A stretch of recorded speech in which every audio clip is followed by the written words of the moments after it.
Hello,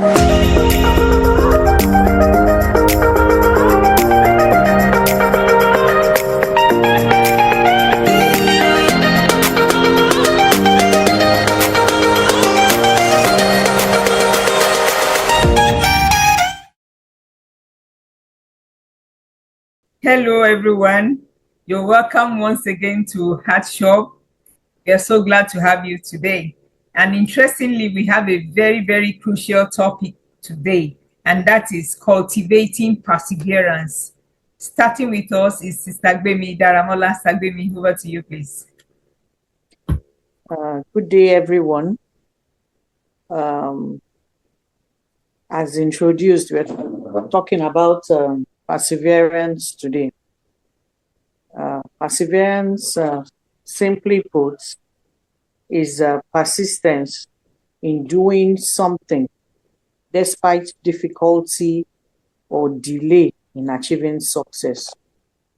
It could also be defined as continued effort to do or achieve something despite difficulties, failure, or opposition. The times we are in all over the world, and particularly in Nigeria, is a time when we all need to cultivate perseverance. In Luke 8, verse 15, where Jesus talked about the sower. In verse 15, it says that, but the seed on good soil stands for those with a noble and good heart, who hear the word, retain it, and by persevering, produce a crop. So this shows that as believers, we need to persevere. When to hearing the word, retaining it, and producing a crop shows perseverance. We are in difficult times. We are in times where people are giving up. We are in times where people are compromising. We are in times where people are, so to say, denying Christ. This is a time when we need to cultivate perseverance. There's something in us that expects that life should get better, that the next year will be happier, will be more rewarding, more satisfying, successful, pleasurable. Of course, this is not true, because there are seasons in life. We experience different seasons in life. And so sometimes there are good times, sometimes there are bad times. And if we look at the story of David, King David in the Bible, we see that he was one man that went through different seasons of life. But through it all, he remained steadfast with God. He was always praising, he was always turning to God. Even at the most difficult moment, he remained godly. He remained steadfast with God at every point in time.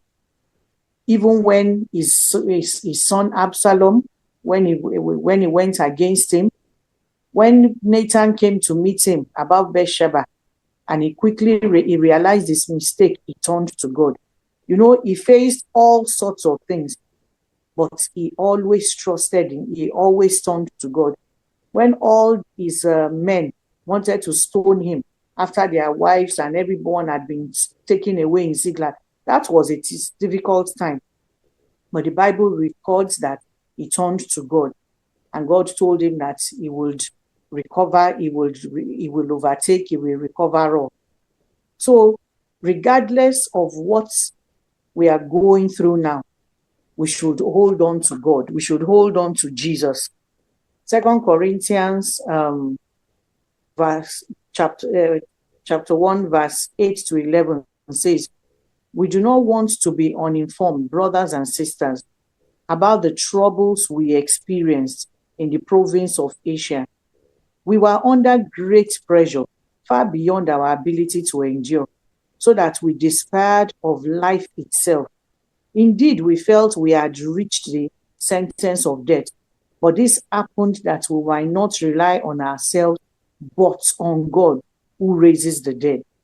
He has delivered us from such a deadly peril, and he will deliver us again. And that is the truth. This was Paul's account. God has delivered us before. He has come through for us before at so many points in our life. So why should we give up? Why should we let down our guards? Why should we stop being faithful? Why should we stop serving him? On him we have set our hope that he will continue to deliver us. As you help us by your prayers, this is Paul's account in 2 Corinthians 1:8-11. Then many will give thanks on our behalf for the gracious favor granted us in answer to the prayers of many.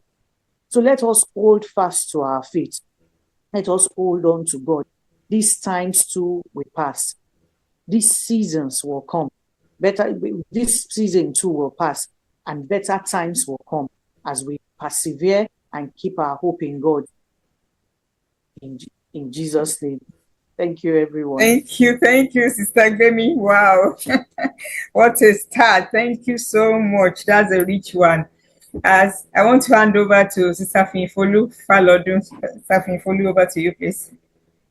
Thank you very much for a solid foundation laid, Sister Gbemi. Thank you. I'll just go on from there. We have heard that perseverance is bouncing back from failure so that we can try again. It's not staying there and saying, "Oh, this has happened to me. So what next? What should I do?" And I'd like to quickly take us through a few steps to help us stay in that place of perseverance until we achieve the results that we want. One of the things that we need to do when we are persevering or when we are faced with situations that seem really tough is to remember the previous victory. Remember a previous time when we had come against something that looked like, this is probably going to be the end, or this is a lot, I can't bear this. And we overcame it. We're here listening to this because we overcame that period. So one of the things that would help us to strengthen our faith is to remember, I have won before. I have overcome before, and I can do it again with God. We need to identify something we can do, no matter how little, towards achieving the goal we want. So yes, things are not going the way they are. We need a change of jobs. What can you do? Maybe the first step will be to maybe update the CV and be ready. You know what we call the elevator pitch. Be ready. When opportunity comes, we're able to take it. Anything at all, no matter how small it is, we should identify it and begin to do it so that at the end of our waiting, it's not just, it's not fruitless waiting. It's not fruitless continuing to hit on the same spot. We also need to pace ourselves very, very reasonably. So as we wait on God, as we wait for God, we know that the way things are now, I would go again to the example of a job change. We probably want to maybe change houses because of one inconvenience or the other.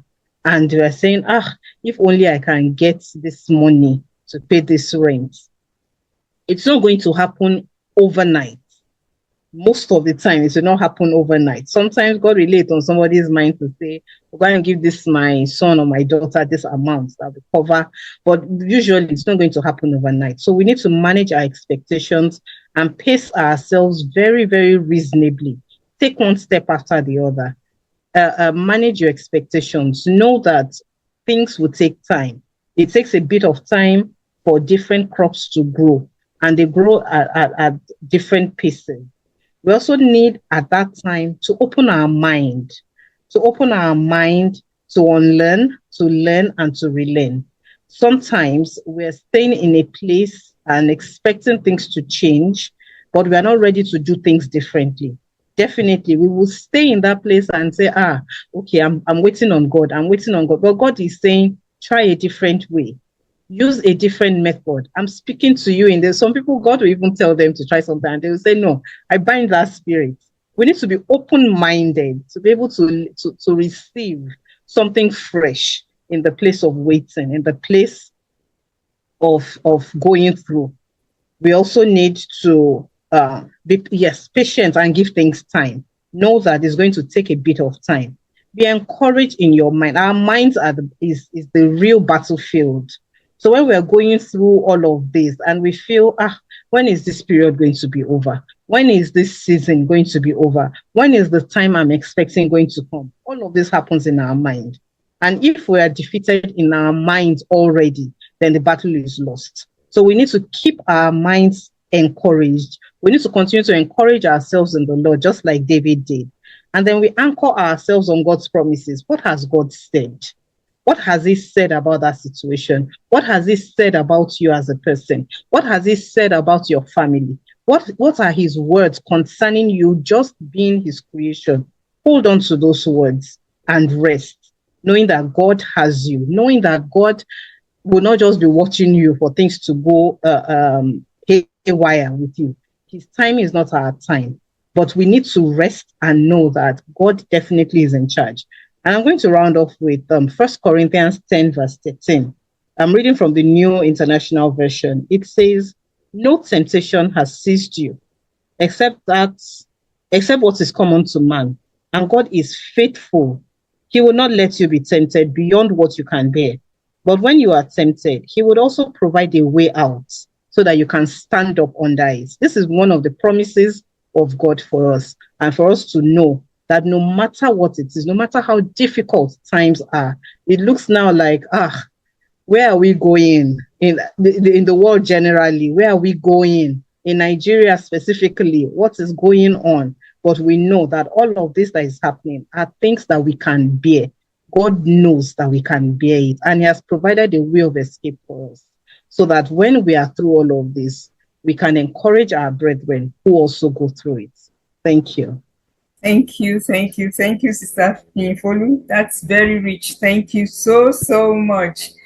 Perseverance, I want to say, is a virtue that is very, very crucial in our Christian walk. It's something we must covet, we must desire and really work towards. There are different scriptures that talks about perseverance. I don't have the time to go into so many, so I'll just pick one. James chapter 1, 2-4 says, dear brothers and sisters, when troubles of any kind come your way, consider it an opportunity for great joy. For you know that when your faith is tested, the endurance has a chance to grow. So let it grow. For when your endurance is fully developed, you will be perfect and complete, needing nothing. That's a very, very good scripture. Sincerely, this is telling us that the way to be perfect and live a perfect life is to be able to endure. Because whatsoever you're passing through are processes that is taking you to the destination that God has for you.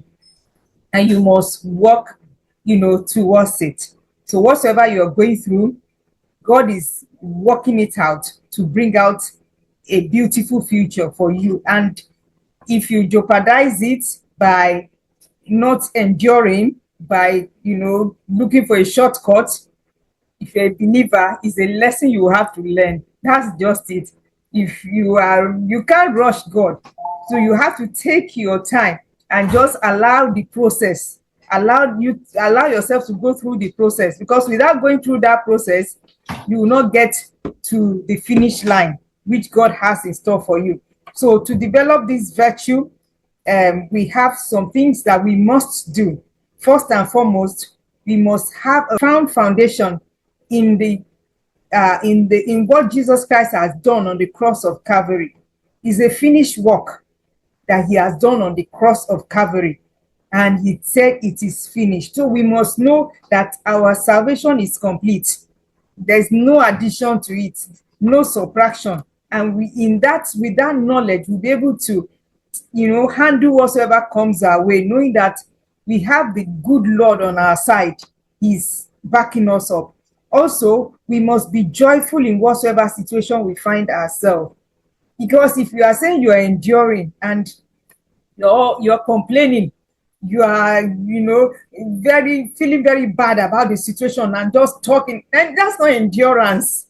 No, and it will not perfect what God has for you by doing that. So in the process of endurance, you must receive whatsoever trial that you're going through with joy and gladness, knowing that God is working things out for you and he has a perfect end in mind for you. Also, we must receive strength in the place of prayer. It's not easy to persevere if you are not praying. So you must be able to seek God's face for strength. It's not by power nor by might, says the Spirit of God. So you need the strength of God. And lastly, we must know that there's a reward that God has for us. And if you have that reward in mind, you know that whatsoever you are passing through is just for a short while. It will not last forever. And at the end of the day, there is a prize awaiting you. So you don't have anything to lose when you are going through situations. Just know that is the making of a man of God is through this process. And an expiry date has, there's an expiry date for every trial.